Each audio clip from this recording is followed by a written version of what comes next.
Welcome to South Florida saltwater fishing. I'm Heath, and it's time to get into the bite. Dolphin in the boat. Oh my God. Woo! Solo kingfish trip right there. Let's do this. Let's do this. That's mutton snapper right there, baby. Let's do this. Let's do this. Let's do this. Let's do this. Let's do this. All right, folks. In this episode, we're gonna do a catch, clean, and cook on the fish that made fishing famous. That's right, we're gonna do the Mahi Mahi. Before we get into this though, if you want to learn more about fishing, grow as an angler, or just see some great and exciting offshore fishing adventures, you can start by hitting the subscribe button. And don't forget to turn on the notification bell so that you won't miss a thing. Alright, so we're going to start out with the catching of the mahi. The other day, went out with my son, the oldest of my 4 children. I call him the fish slayer, and he rightfully earns that nickname. We went out, headed out of Boca Raton, headed north to Delray Beach. Said, okay, we're going to do some blind trolling. Conditions were kind of funky. Nothing was really adding up. So we said, okay, we plopped the lines in the water. Within 5 minutes, we hooked up with a nice little schoolie dolphin. He reeled it in, and the rest is history. So we're going to roll the footage right now of catching that dolphin. So we've headed out of Boca Raton today. We're up a little bit north off of the south end of Delray Beach. We're currently in a little bit over 400 feet of water. We're going to head out a little deeper. We're going to start doing some top water trolling. A little bit of blind trolling. We're set up for top water. We're going to have out the Penn 12H, which is spooled with 20-pound monofilament. The lure on the 12H is a Billy Bait mini turbo slammer in the color pearl blue. It's a 4.5-inch lure hooked with double 5/0 tandem hook center. We're going to start heading towards what I call the 550 ledge and see if we can get the hook up.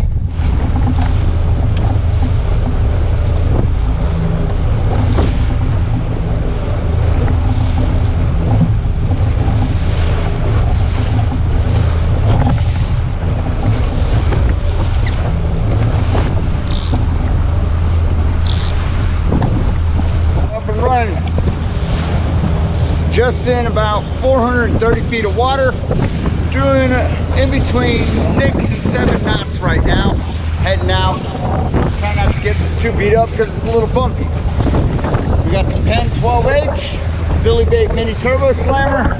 That is our short line. That's set out about 150 feet. We got a dolphin on. Oh, we got a dolphin.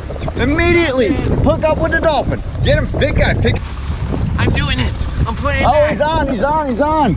Oh my gosh. He's up. All right, Abby's got a dolphin on.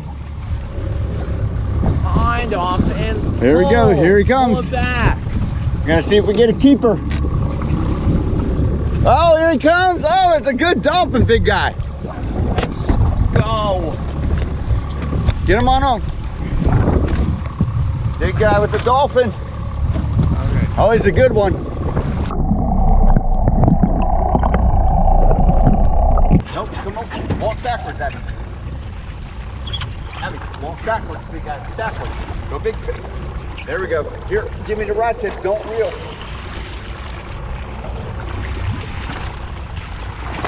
Behind off. Let's go.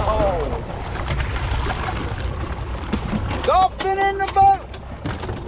Woohoo! Alright, so there you have it. Catching a nice little 5-8 pound schoolie. Gonna make some delicious mahi tacos, my favorite. But before that, we gotta clean this fish. So, we're gonna get into cleaning the fish right now. So when I go to clean mahi mahi, I like to fillet them. I start out by making an incision behind the head, down behind the pectoral fin, all the way down to the belly. And then I will outline my fillet, starting up behind the dorsal fin and then running along the posterior bottom of the fish and then making a small incision along the tail. And then what I will do is I will peel the skin back. The fat layer between the flesh and the skin of a dolphin makes it easy to separate the skin and just peel it back so you don't have to use your knife or nothing to skin the fish.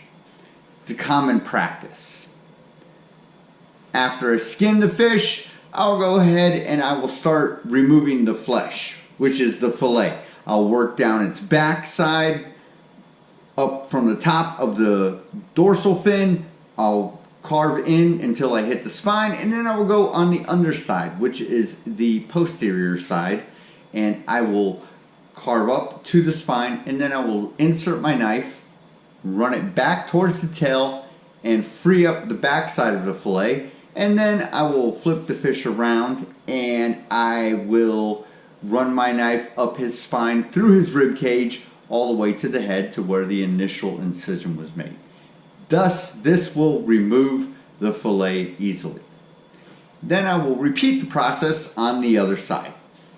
Again, on the other side, we're going to simply make an incision behind his head, from the top of the head, right underneath the dorsal fin, down to his belly. And then I'm going to outline my fillet, following the dorsal fin, following the belly, and then making an incision by the tail, and then peeling back the skin. Once that portion of the processing is done, again, I will remove the fillet from the fish. The next part is to debone the fish. Mahi have pin bones that run laterally out from the spine about halfway down their bodies. So you want to be sure to use a little bit of accuracy and carve away around these pin bones and remove them from the fillet. That way you don't get a mouthful of bones when you go to eat. The more careful you are, the more accurate you are with this filleting process, the more meat you get and the less you lose. So just take your time and be careful. There's no rush. You've already caught the fish. He's there on the fillet table. The next thing you'll do is you will portion it out appropriately. That way everybody can get a little bit of the fish. Now it's on to my favorite part of fishing for mahi, cooking and eating. When I cook mahi mahi, my favorite way to do it is to make what I call firecracker mahi tacos. So I start out by frying the mahi, but it's a little bit more involved. The first thing I'm going to do is I'm going to brine my mahi fillets in a solution of lemon juice, salt, water, and ice. I'll leave it in there for about 30 minutes. After that, I'll take it out and I'll pat it dry. Then the next thing I'm going to do is I'm going to dust it with flour. After it's dusted with flour, I'll dip each fillet into an egg wash, which is egg and milk. And then I will coat it with panko. And then we're going to throw it into the frying pan with some vegetable oil set to medium high. Cook it till it's nice and golden brown on both sides.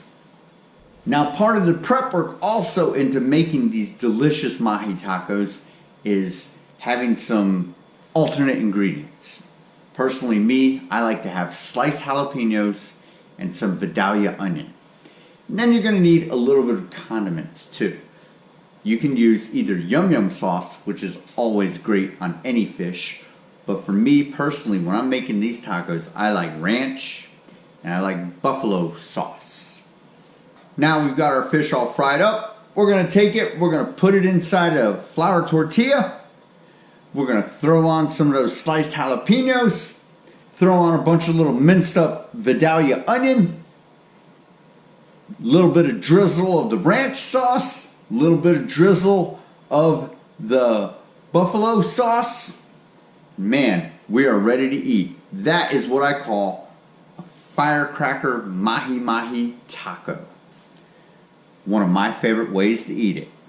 Alright folks, that about does it for this episode. I hope you had fun, hope you enjoyed, and I hope you learned a great little tip on how to prepare mahi mahi, especially if you're looking to make some great fish tacos. Till next time, South Florida saltwater fishing. going wherever the cool wind takes us.